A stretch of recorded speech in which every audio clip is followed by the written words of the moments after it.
So style ngọc nia nhầm sóng ngày nayยังมองต่อใส่เดือนยังต่อในเรื่องอันที่เมตกายจ้าได้เพียบបន្តสำหรับអ្នកចង់បាកាហ្វេខ្ញុំអាចទូអ្នកតាម QR នេះបានតិចដូចច្រើនខ្ញុំទទួលយកទាំងអស់អញ្ចឹងកុំឲ្យរងចាំពេលយូរតោះរាជធានីនគរមនុស្សចក្រភព Dragon New មហាក្សត្រ L អភិបាលនៃណារិនប្រជាជាតិសែនតូសម្ព័ន្ធសត្វBikin ស្ថិតនៅចន្លោះចក្រភព Dragon New និងមហាក្សត្រី L សម្ព័ន្ធសត្វ Bikin តំណាងនៃកុសសម្ព័ន្ធទាំងនេះបានប្រមូលផ្ដុំគ្នានៅក្នុងរាជធានីសម្ព័ន្ធសត្វ Bikin គ្រប់គ្រងដោយកុសសម្ព័ន្ធទាំង5ហើយមានកិច្ចប្រជុំមួយដើម្បីសម្រេចគោលនយោបាយរបស់ប្រទេសរាជធានីនៃសម្ព័ន្ធសត្វ Bikin កាលពីអតីតកាលវាហាក់ដូចជាមានប៉មដ៏ធំមួយត្រូវបានសាងសង់ឡើងនៅជិតមហាក្សត្រី L ដែលខ្ញុំគួរបញ្ជូនមនុស្សរបស់ខ្ញុំមួយចំនួនទៅធ្វើឲ្យពួក L ជំពាក់យើងមួយទេពួក L កំពុងប្រមូលផ្ដុំអ្នកផ្សងព្រេងដើម្បីប្រមូលព័ត៌មានអំពីប៉មនេះតំណាងកុសសម្ព័ន្ធខ្លារិទ្ធខ្ញុំយល់ហើយប៉ុន្តែវានៅដំណើរការទេខ្ញុំក៏បានលើកពាក្យឲ្យចាំរាមអំពីពួក L ជ្រើសរើសអ្នកផ្សងព្រេងដែរប៉ុន្តែតើការធ្វើចលនានៅពេលនេះมันយឺតពេលបន្តិចទេឬតំណាងកុសសម្ព័ន្ធចចកហ្គាមទោះជាណាក៏ដោយវាអាចមិនចំណេញហើយធ្វើឲ្យយើងស្ថិតនៅក្នុងស្ថានភាពលំបាកនេះជាមូលហេតុដែលខ្ញុំតែងតែធ្វើសំណើនេះរាល់ពេលតំណាងកុសសម្ព័ន្ធស្លាប់ Eagle អ្វីដែលហ្គាមបាននិយាយគឺជាការពិតយើងអាចទៅដល់តាន់ពេលវេលាបើយើងប្រមូលផ្ដុំនិងរៀបចំកប៉ាល់បើយើងមានផ្លូវនោះយើងអាចទៅដល់មហាស្ត្រី L គ្រប់ពេលវេលាថាតើយើងត្រូវកាប់ព្រៃឈើរវាងយើង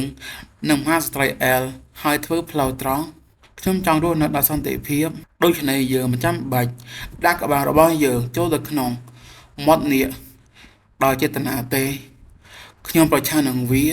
ព្រៃទាំងនោះរវាងយើងនិង L Queendom គឺដូចជាសមុទ្ររវាងយើងនិងអាណាចក្រ Dragon New តំណាងកុសសម្ព័ន្ធខ្លាឃ្មុំ Ozu បើយើងអភិវឌ្ឍផ្លូវគោកដោយមិនប្រុងប្រយ័ត្នតើយើងគួរធ្វើអ្វីបើប្រាក់ចំណូលផ្លូវសមុទ្រថយចុះខ្ញុំអាចយល់ពីអារម្មណ៍របស់ Igor អំពីការអភិវឌ្ឍផ្លូវគោកផ្លូវសមុទ្រគឺខុសពីផ្លូវគោកដែលយើងត្រូវការពេលវេលាដើម្បីបន្តបណ្ដាល Newark តំណាងកុសសម្ព័ន្ធគោ Benny ទោះជាណាក៏ដោយសូមគិតអំពីយើងដែលជាអ្នកទទួលខុសត្រូវចំពោះផ្លូវសមុទ្រដូច្នេះសូមទុកការសន្ទនាអាជីវកម្មសម្រាប់ពេលក្រោយប្រធានបទថ្ងៃនេះគឺអំពីការបញ្ជូនសមាជិកវ័យក្មេងរបស់យើងទៅឲ្យពួក L ទាំងនោះហើយធ្វើឲ្យពួកគេជំពាក់យើងខ្ញុំយល់ហើយខ្ញុំមិនប្រកាន់ទេដូច្នេះខ្ញុំអាចយករឿងនេះជាការយល់ព្រមបានទេបើខ្ញុំបញ្ជូននរណាម្នាក់ដែលចង់ទៅវាហាក់ដូចជាពិបាកក្នុងការធ្វើឲ្យមនុស្សគ្រប់គ្នាយល់ស្របនឹងការបង្ហោះនេះខ្ញុំក៏យល់ព្រមដែរទោះបីជាពួកគេទៅក៏ដោយខ្ញុំមិនគិតថាពួកគេអាចទៅដល់មុនថ្ងៃកំណត់នោះទេគ្រាន់តែបញ្ជូនអ្នកណាដែលចង់ទៅក៏មានឱកាសខ្ពស់ក្នុងការធ្វើឲ្យពួក L ទាំងនោះជំពាក់យើងមួយដែរខ្ញុំប្រកាសថាពួកគេអាចទៅដល់បានទោះបីជាពួកគេធ្វើដំណើរដោយប្រើផ្លូវគោកក៏ដោយយុវជននៃកុសសម្ព័ន្ធរបស់យើងមានទេពកោសល្យណាយុវជននៃកុសសម្ព័ន្ធរបស់យើងយ៉ាងហោចណាស់អាចនាំវត្ថុបុរាណមួយមកវិញមិនដោយកុសសម្ព័ន្ធជាក់លាក់មួយដែលបានស្លាប់ឥតប្រយោជន៍នៅក្នុងកងងឹតនោះទេខ្ញុំសង្ឃឹមថាពួកគេឈប់ធ្វើបែបនេះក្នុងអំឡុងពេលកិច្ចប្រជុំតំណាងវាបានចាប់ផ្ដើមម្ដងទៀតជម្លោះរវាងកុសសម្ព័ន្ធខ្លានិងកុសសម្ព័ន្ធចចក Garo គឺជាអ្នកទទួលខុសត្រូវចំពោះវាពួកគេបានត្រឡប់មកវិញដោយមិនបាននាំវត្ថុបុរាណសូម្បីតែមួយហើយពាក់កណ្ដាលនៃពួកគេបានស្លាប់ក្រុមស្វែងរកមួយត្រូវបានបញ្ជូនទៅស្វែងរកការ៉ូដែលបានបាត់ខ្លួននៅក្នុងអាប៊ីលោកម្ចាស់តំបន់កុសសម្ព័ន្ធចចកវាមានតំណាងឈួតអត់តខ្ញុំផងសងវវាអាក្រក់ណាស់យល់ហើយថែរក្សាសម្រាប់នេះផងនេះអាចទិញទេសកលមនុស្សបានទោះបីជាមានប្រាក់ឧបត្ថម្ភក្មេង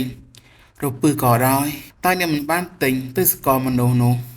កាលពីម្សិលមិញទេឬខ្ញុំនឹងទិញថ្មីមួយបើវាខូចខ្ជិលខ្ជាយណាអាចឆ្កែឈួតគាត់គឺជាបេក្ខជនតំណាងបញ្ហាពិតប្រាកដឥឡូវនេះគឺខ្ញុំត្រូវបានចំអកដោយមនុស្សកំសាកនោះតើគាត់ហ៊ានបោះភក់មកលើមុខខ្ញុំដោយរបៀបណាដែលយើងមិនបញ្ជូនសមាជិកវ័យក្មេងរបស់យើងដើម្បីធ្វើឲ្យពួកទាំងនោះជំពាក់យើងប៉ុន្តែតើវាមិនអីទេឬយុវជននៅលើនេះមិនអាចត្រឡប់មកវិញជាមួយនឹងវត្ថុបុរាណណាមួយបានទេវានឹងធ្វើឲ្យយើងខាតបង់អ្នកមានទេពកោសល្យនិងវ័យឆ្លាតប៉ុន្តែការដឹងតិចតួចពេកអំពីពិភពលោកគឺជាចំណុចអវិជ្ជមានរបស់អ្នកប៉ុន្តែនេះមិនមែនជាឱកាសល្អទេឬអ្នកដឹងទេការខ្ញុំជាអ្នកផ្សងព្រេងវ័យក្មេងថាខ្ញុំធ្លាប់ដោះស្រាយជាមួយថាចម្លែកគ្រប់ប្រភេទកុកងងឹតនិងពេលខ្លះអ ுக ្រិតជនមែនទេបាទ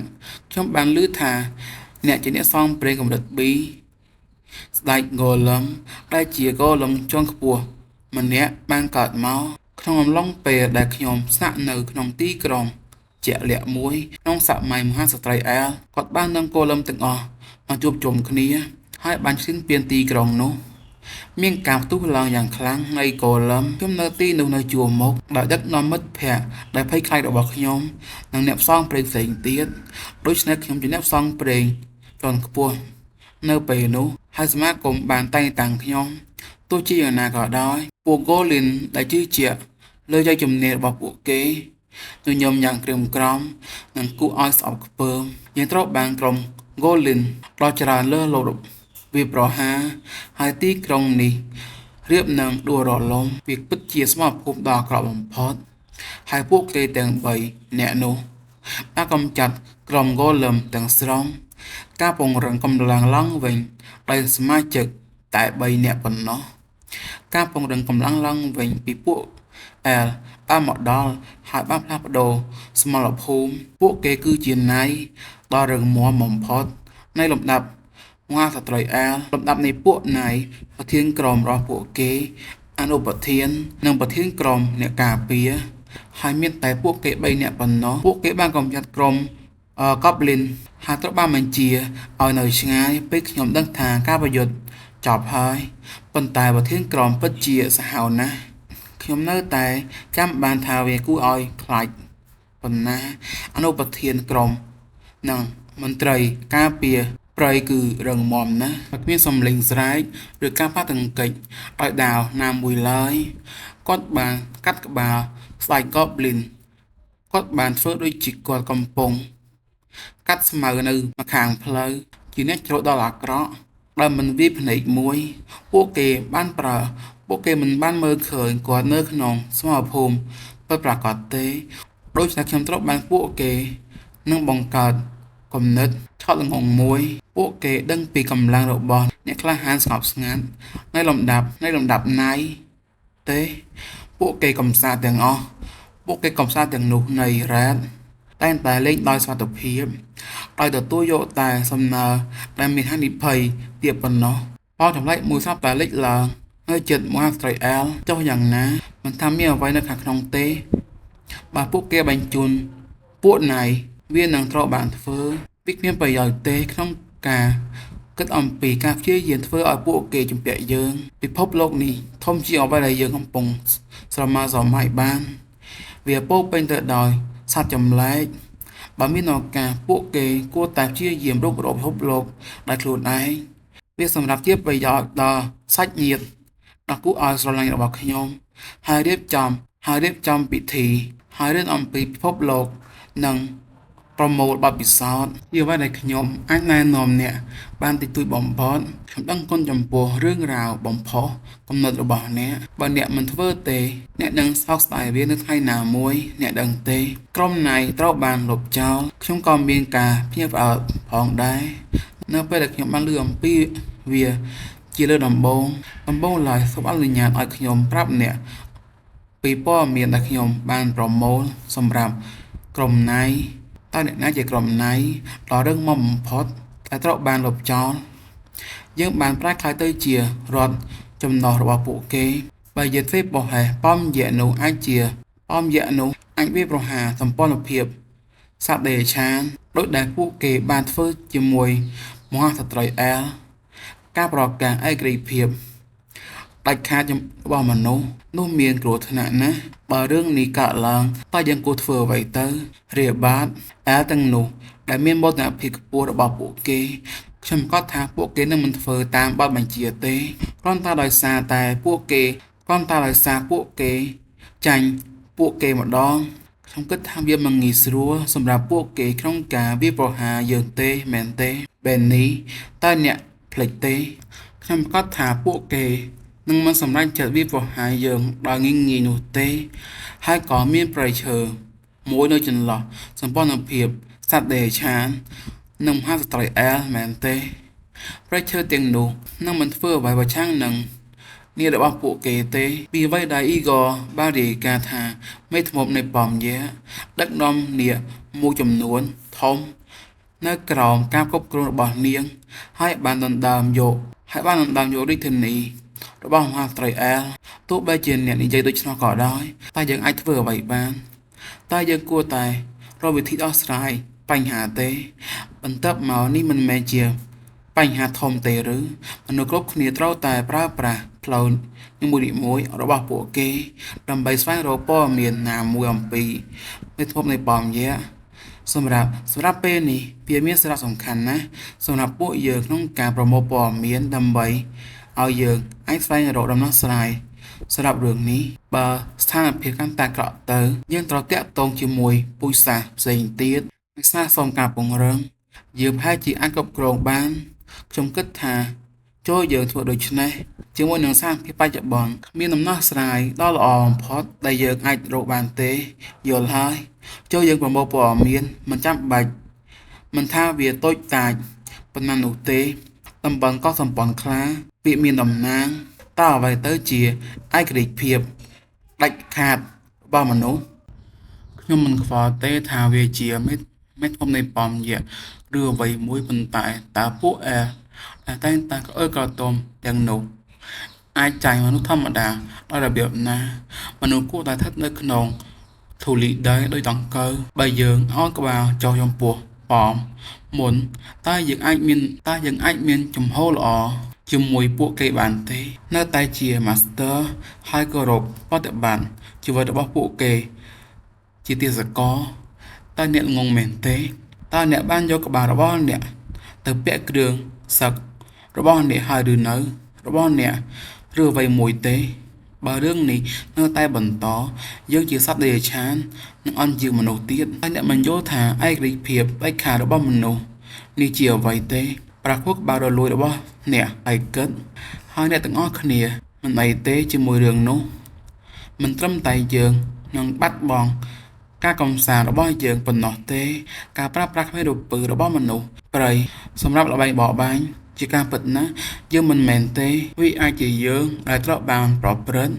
ដោយដែលយើងប្រព្រឹត្តចំពោះពួកគេអ្នកនឹងមិនអាចធ្វើល្បែងបោះបាញ់ទាំងនោះម្ដងទៀតបានទេអ្នកដឹងទេ